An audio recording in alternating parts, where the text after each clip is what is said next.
Good day and welcome to Mission Control Houston, where a team of flight controllers, some of them in festive garb, is following the activities aboard the International Space Station as the Expedition 34 crew continues its work and gets ready for the arrival of 3 new crew members.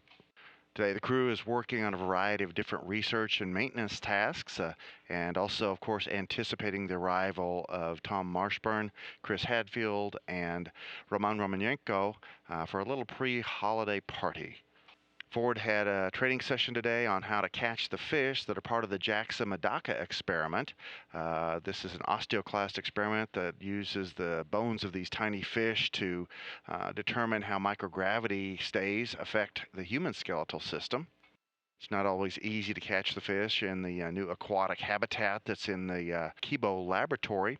The bubbles that develop in that habitat tend to obscure the fish, and so the training was well received by Kevin Ford today. He'll have an opportunity to talk with the investigators for that experiment about how that all went and any suggestions for improvement.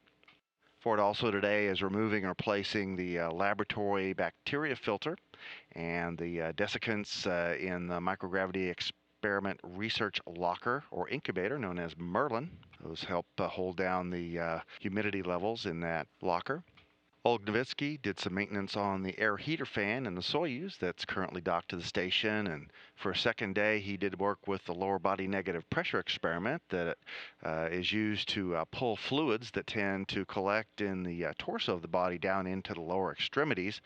In microgravity, your fluids tend to pull up into your torso because there's no gravity pulling them down into the feet and leg area, and this lower body negative pressure experiment looks at whether some forced change in the distribution of bodily fluids can help astronauts better respond to the return to one gravity on Earth when they come home after 4 to 6 months on orbit.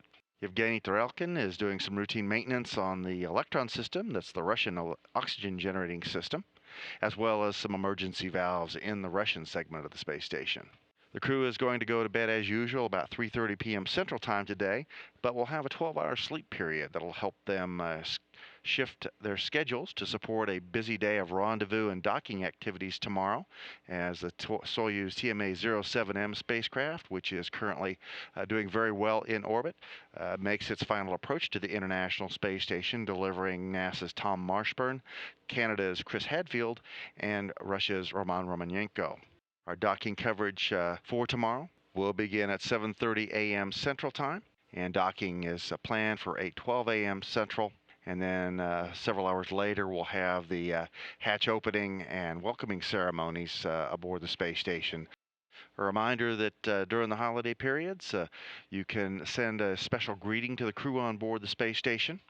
That's available through the NASA internet at www.nasa.gov/external/postcard, and you can pick from one of 4 different holiday themes to send a note up to the crew.